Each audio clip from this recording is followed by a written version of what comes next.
Kala bumi berguncang dan langit menyala merah, saat manusia kehilangan arah, muncullah sang pamomong yang semar. Bukan dewa, bukan pula raja, tapi suaranya menggetarkan alam semesta.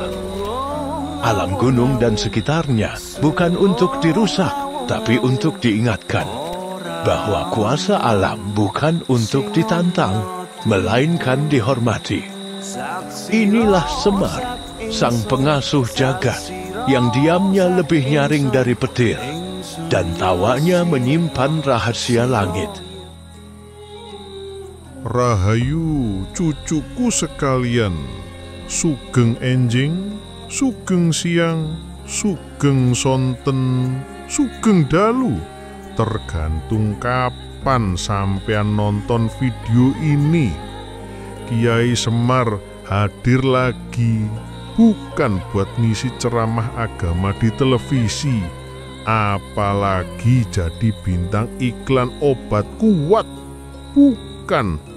Ini urusan yang lebih genting, lebih krusial, bahkan lebih bikin pusing daripada mikirin cicilan motor atau drama Korea yang endingnya gantung. Tapi ini soal dan masalah kiamat.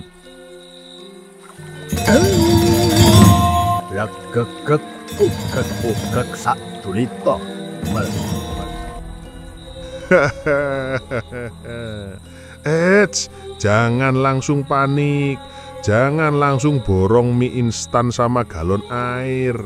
Kiamat yang Kiai maksud ini bukan kiamat kubro, bukan kiamat yang bikin bumi jungkir balik, matahari terbit dari barat, atau dajjal nyongol sambil bawa kuota gratis. Bukan.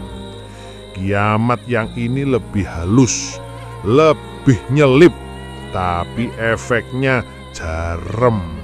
Kiamat realitas, cucuku. Lah, kok bisa kiamat realitas? Begini loh, zaman sekarang ini rasanya kok ya banyak yang hidupnya kayak di film-film Hollywood. Pagi-pagi bangun, langsung cek notifikasi. Siang dikit, update status. Sore, scroll TikTok sampai jempol keriting. Malam, ngegame sampai mata pedes.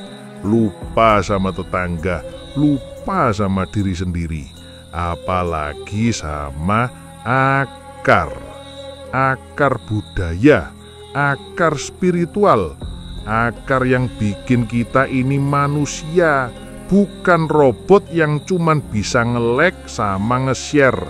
Nah, ini yang Kiai sebut kiamat realitas. Realitas yang makin lama makin jauh dari esensi, makin jauh dari jati diri.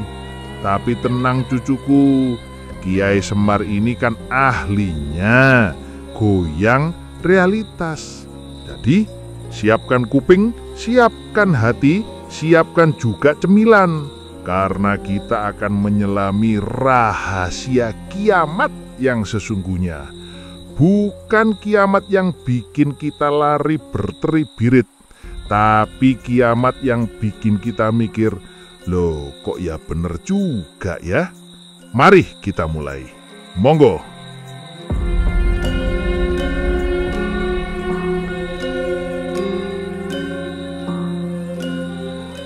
Aku Ki Semar, datang bukan buat kasih ramalan tanggal kiamat, tapi aku kasih tahu rahasia. Kiamat itu sudah terjadi tiap hari, di pikiranmu, di hatimu, di hidupmu.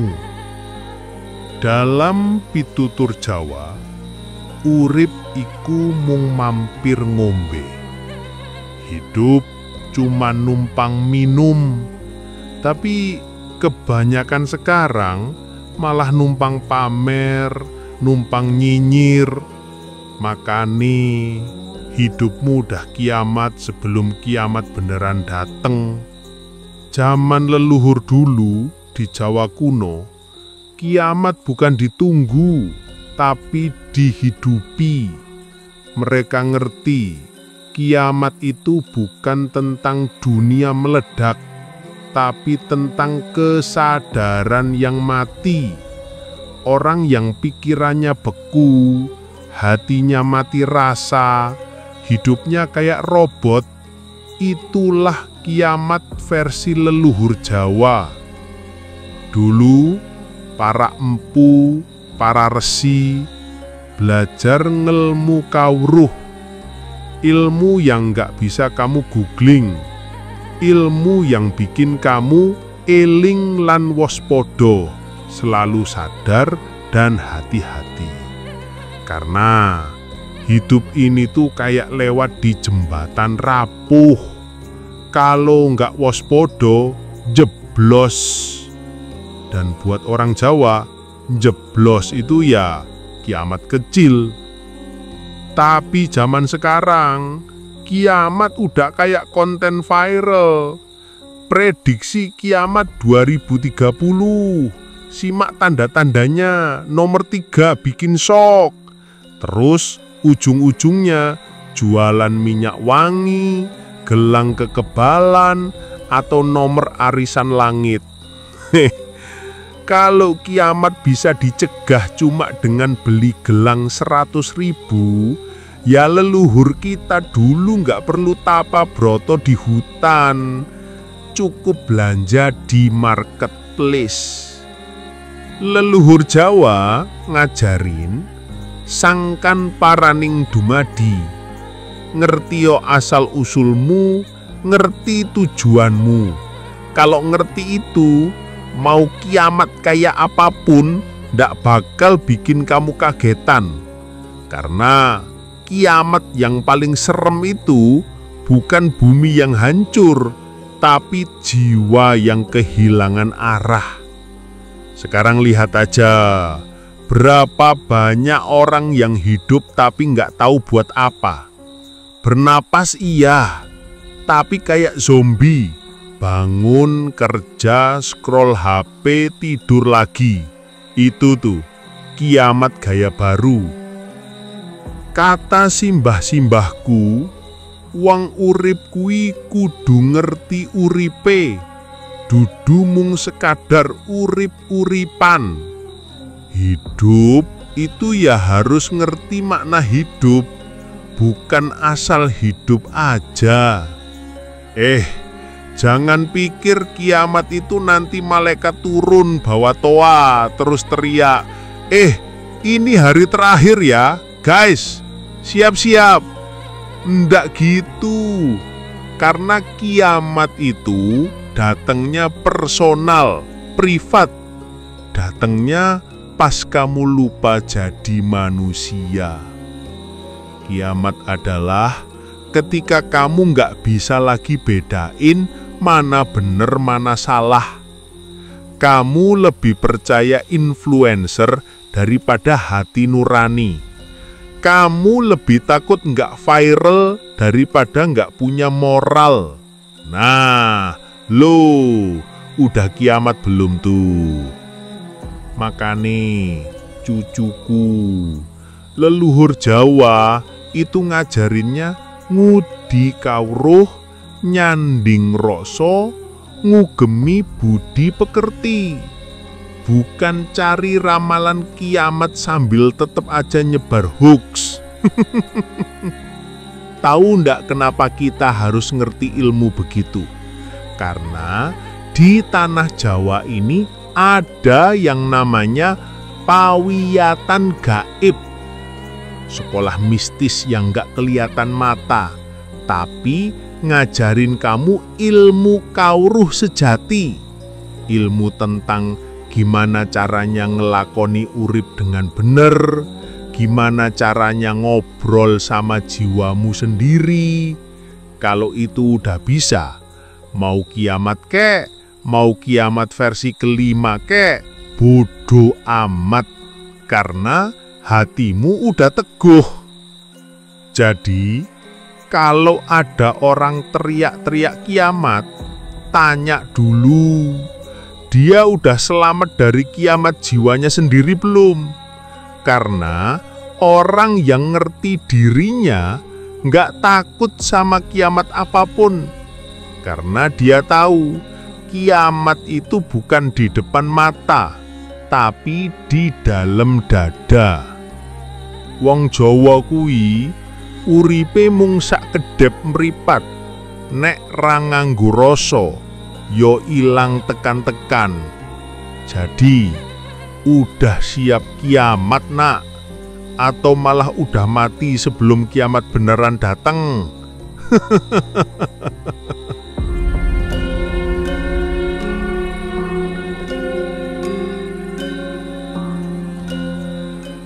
Kiamat zaman now, realitas yang terguncang. Nah, cucuku sekalian, setelah tadi kita ngomongin kiamat yang bukan kiamat, sekarang kita bedah ini realitas zaman now yang katanya serba canggih, serba maju. Tapi kok ya makin kesini makin banyak yang gelo, makin banyak yang sepaneng, makin banyak yang sumpek. Coba lihat cucuku, dulu orang kalau mau pamer, ya pamer di arisan, pamer di kondangan, paling banter pamer motor baru di depan gang. Sekarang, wah, flexing di mana-mana. Dari bangun tidur sampai mau tidur lagi, semua dipamerin. Sarapan roti bakar harga 50.000 difoto. Kopi susu pakai letter art bentuk muka mantan di story. Liburan ke luar negeri padahal utang kartu kredit numpuk, tetep aja diupload biar dikira sultan. Ini bukan pamer lagi namanya, ini sudah pameran permanen. Realitasnya sih dompetnya tipis, tapi di medsos gaya hidupnya kayak selebriti Hollywood. Ini kan kiamat realitas namanya cucuku. Realitas yang dibangun di atas ilusi, di atas pencitraan. Nanti kalau sudah kejedot tembok, baru deh ngeh.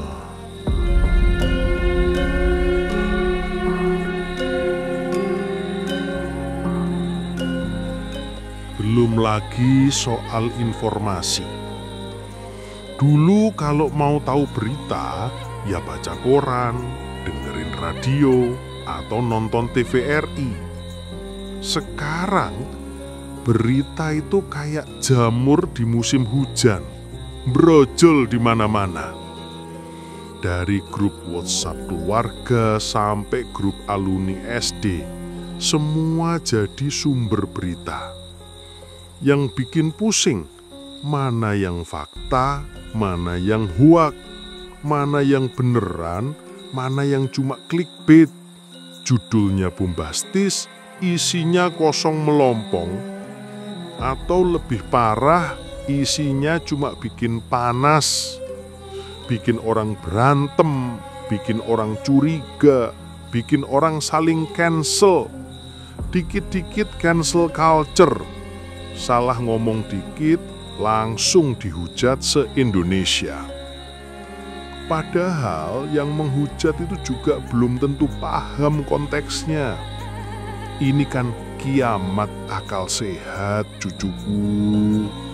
Akal sehat yang digerus sama kecepatan informasi yang gak terkontrol. Terus soal kebahagiaan. Katanya zaman sekarang serba mudah, serba instan. Mau makan tinggal order, mau belanja tinggal klik, mau ketemu jodoh tinggal geser kanan dah jadi.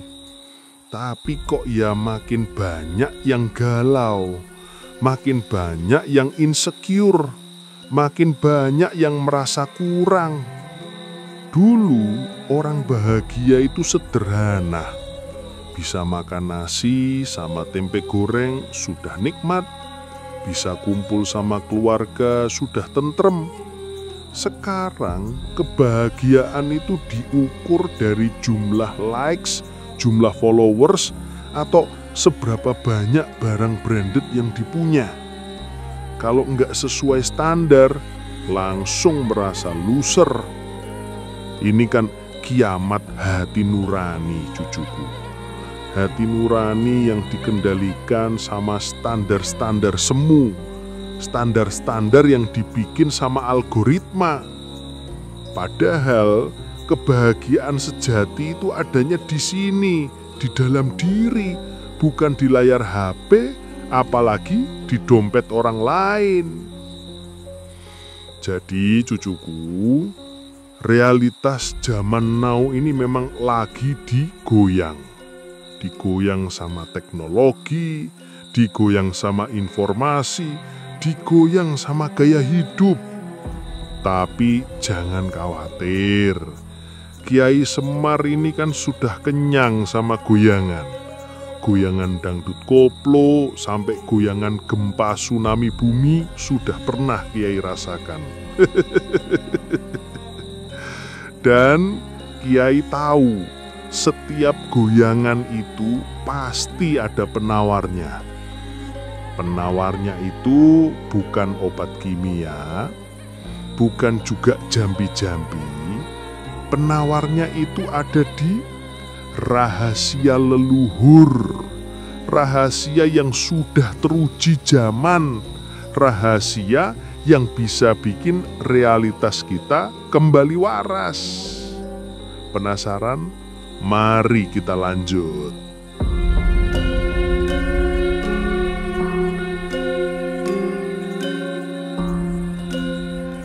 Nah, cucuku sekalian, kalau tadi kita udah ngoceh panjang lebar soal kiamat realitas zaman now, sekarang saatnya kita ngaji bareng. Bukan ngaji kitab kuning yang bikin mata pedes, tapi ngaji rahasia leluhur yang bikin hati adem dan pikiran jembar. Nah, jangan salah cucuku. Leluhur kita itu bukan cuma jago bikin candi atau keris sakti. Mereka itu filsuf-filsuf ulung, spiritualis kelas kakap yang pemikirannya jauh melampaui zamannya. Bahkan kalau dipikir-pikir, pemikiran mereka itu bisa jadi solusi buat keruwetan zaman sekarang. Ambil contoh ajaran Kapitayan. Ini bukan cuma soal nyembah pohon atau batu, cucuku. Ini ajaran tauhid yang luar biasa. Jauh sebelum agama-agama besar masuk ke Nusantara, leluhur kita itu sudah punya konsep ketuhanan yang adiluhung. Mereka menyebutnya Sang Hyang Taya. Taya itu artinya kosong, tidak ada. Loh, kok Tuhan dibilang kosong? Nah, ini dia lucunya cucuku. Kosong di sini bukan berarti nggak ada, tapi ada dalam ketiadaan. Dia itu ada di mana-mana, meliputi segalanya, tapi nggak bisa dijangkau sama panca indera kita yang terbatas ini. Ibarat sinyal wifi cucuku. Nggak kelihatan, tapi ada di mana-mana dan bisa bikin kita koneksi sama dunia. Kalau Sang Hyang Taya ini bisa bikin kita koneksi sama Yang Maha Kuasa. Jadi kalau ada yang bilang leluhur kita itu animisme, dinamisme, atau apalah itu, suruh mereka ngopi dulu sama kiai, biar otaknya encer. Nah, terus ada lagi konsep suwung. Ini juga bikin geleng-geleng kepala. Suwung itu artinya kekosongan. Tapi kekosongan yang ini bukan kosong melompong kayak dompet di akhir bulan, cucuku. Ini kekosongan yang maha ada, maha sadar, maha kuasa. Dari suwung inilah segala sesuatu berasal, dan ke suwung pula lah segala sesuatu akan kembali. Ibarat cloud storage zaman sekarang, cucuku. Semua data, semua informasi, semua kehidupan tersimpan di sana. Nggak kelihatan, tapi ada. Dan kalau kita bisa akses suwung ini, wah jangan tanya. Pikiran jadi plong, hati jadi tentrem, masalah seberat apapun jadi kelihatan enteng. Jadi, kalau zaman sekarang banyak yang stres, banyak yang depresi, Mungkin karena mereka lupa sama suwung, sibuk ngisi kepala sama drama, sibuk ngisi dompet sama cicilan, sampai lupa ngisi hati sama kekosongan yang maha kaya ini. Nah, lalu ada kejawen. Ini bukan agama cucuku, tapi lebih ke laku hidup, filosofi. Kejawen itu kayak aplikasi super yang isinya komplit. Ada ilmu titen, ilmu yang bikin kita peka sama tanda-tanda alam, tanda-tanda kehidupan. Ibarat big data analytics zaman sekarang cucuku. Leluhur kita itu sudah jago menganalisis pola dari alam semesta, dari gerak-gerik binatang, dari arah angin, dari mimpi. Mereka bisa membaca pesan-pesan dari semesta. Jadi, kalau zaman sekarang banyak yang gampang ketipu hoax, gampang percaya janji manis, mungkin karena mereka kurang ilmu titen, kurang peka sama tanda-tanda. Padahal alam semesta ini selalu berbicara cucuku, tinggal kita mau mendengarkan atau enggak. Kejawen juga mengajarkan pentingnya meditasi dan koneksi batin. Di tengah hiruk pikuk notifikasi, di tengah bisingnya klakson kendaraan, leluhur kita mengajarkan untuk menepi sejenak, menarik diri ke dalam, mencari ketenangan di tengah badai. Ini bukan berarti jadi antisosial atau kuper ya, cucuku. Ini justru cara untuk ngisi ulang energi, biar nggak gampang lobet, biar nggak gampang emosi, biar nggak gampang baper. Kalau hati sudah tenang, pikiran sudah jernih, mau menghadapi drama apapun di dunia ini, pasti enteng. Nah, ini yang paling seru cucuku, soal mistis dan supranatural.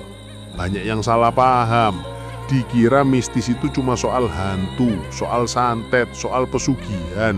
Halah, itu mah, receh. Leluhur kita itu melihat mistis dan supranatural itu sebagai bagian dari dimensi lain kehidupan. Bukan untuk ditakuti, tapi untuk dipahami. Kidung-kidung mistis itu bukan cuma lagu seram, tapi isinya doa, mantra, filosofi yang mendalam. Ajian-ajian itu bukan cuma buat pamer kesaktian, tapi buat melatih diri, mengendalikan hawa nafsu, meningkatkan potensi diri. Khodam itu bukan cuma jin atau setan, tapi bisa jadi energi positif yang bantu kita kalau kita punya niat baik. Tapi ya itu, banyak yang cuma mau instan, mau waskita tapi nggak mau tirakat, mau sakti tapi nggak mau ngaji, maunya cuma hasilnya, nggak mau prosesnya. Ini kan kayak mau jadi influencer tapi nggak mau bikin konten, cuma mau endorse doang. Ya nggak bisa cucuku. Jadi cucuku, rahasia leluhur ini bukan cuma cerita dongeng pengantar tidur. Ini adalah ilmu, filosofi, laku hidup yang bisa bikin realitasnya ngawur ini kembali lurus, kembali waras, kembali bermakna. Kalau kita bisa memahami dan mengamalkan sedikit saja dari ajaran ini, dijamin realitas zaman now yang katanya gila ini akan terasa lebih damai, lebih tentrem, lebih guyup. Siap untuk digoyang realitasnya? Hihi, lanjut.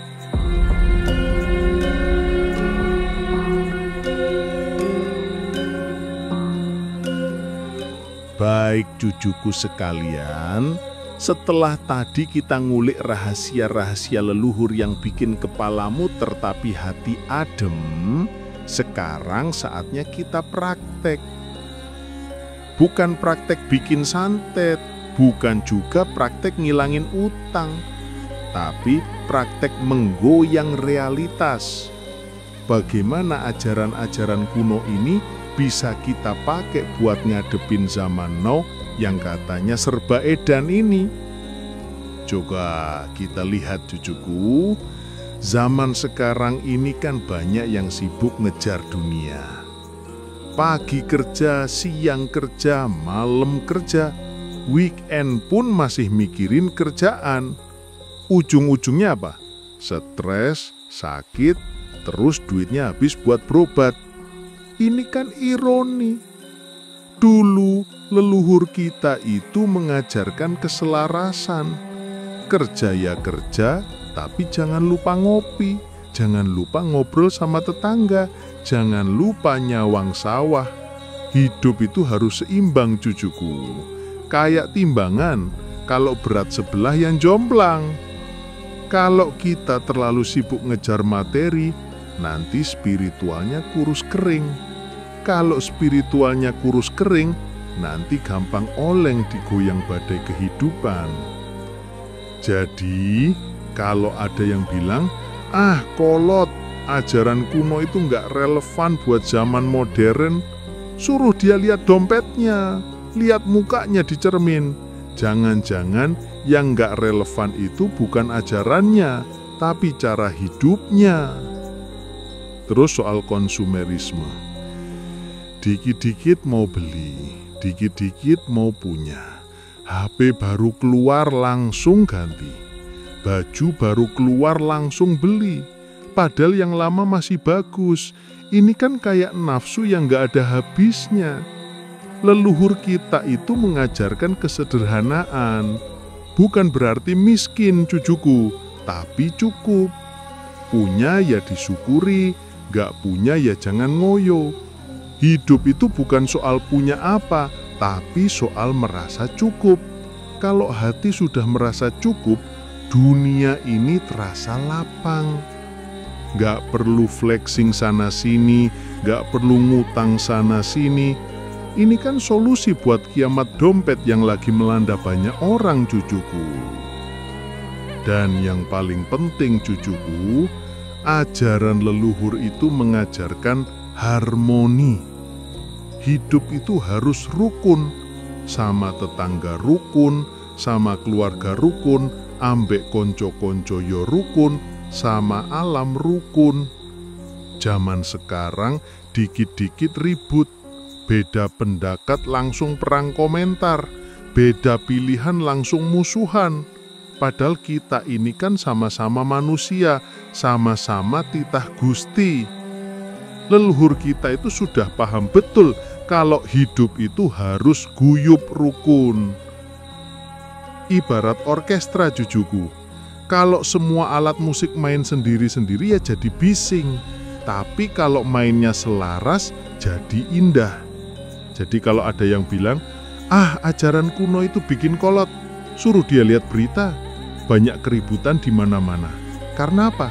Karena lupa sama harmoni, lupa sama tepo seliro, lupa sama saling menghargai. Ini kan solusi buat kiamat sosial yang lagi kita hadapi, cucuku. Jadi, cucuku, kiamat yang Kiai maksud ini bukan akhir dari segalanya.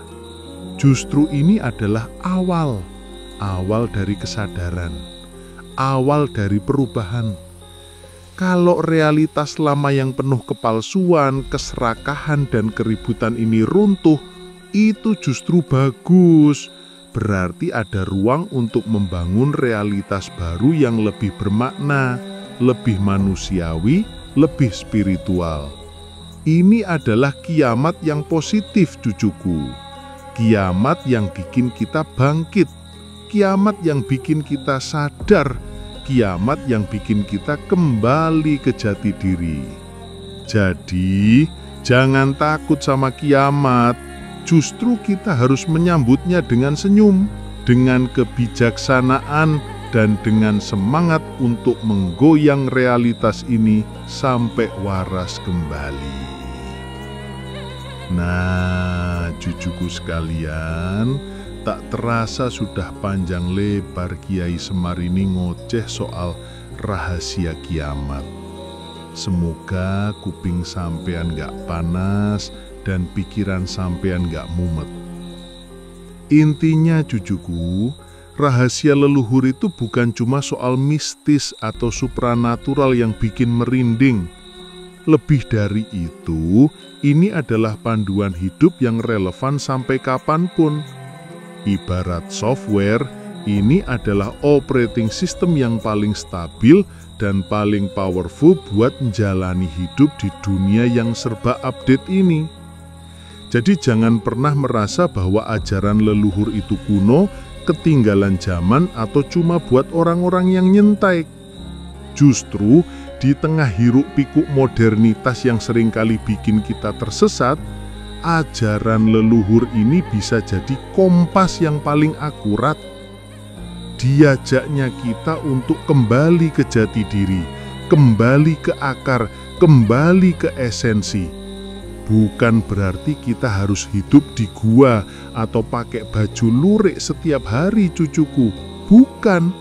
Tapi bagaimana kita bisa mengambil nilai-nilai luhur itu dan mengaplikasikannya dalam kehidupan sehari-hari biar hidup kita nggak cuma ngejar dunia, tapi juga merasa damai di dalamnya. Ingat ya cucuku, kiamat itu bukan akhir, tapi transformasi. Kalau realitas zaman now ini terasa goyah, itu tandanya kita butuh pondasi yang lebih kuat. Dan pondasi itu ada di dalam diri kita, di dalam warisan leluhur kita. Mari kita sama-sama menggoyang realitas ini, bukan dengan amarah atau kebencian, tapi dengan kebijaksanaan, cinta, dan guyub rukun. Biar dunia ini nggak cuma rame, tapi juga tentrem. Sudah dulu ya cucuku, Kiai Semar mau ngopi dulu, tenggorokan sudah seret ini. Jangan lupa terus ngaji diri, terus ngaji alam, dan jangan lupa ngakak bareng. Karena hidup itu butuh tawa, biar nggak gampang stres. Sampai jumpa di episode rahasia kiamat berikutnya. Kalau Kiai Semar nggak keburu pensiun jadi YouTuber. Demikianlah wejangan dari Kiai Semar tentang rahasia kiamat. Semoga bermanfaat dan menginspirasi. Rahayu, dadya berkah sak kaebeh, selalu slemet, selalu sehat, selalu bejo sing wis nonton konten iki. Amin. Tang samar mamoring sapa sinok maya winaya wingasepi sumimpen dalang ing kalbu pambukaning warana talen saking liyep layaping aluyup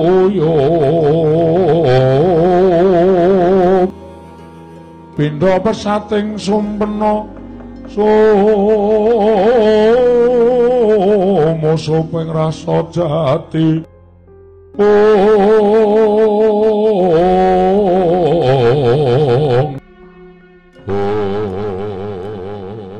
aku lelono iki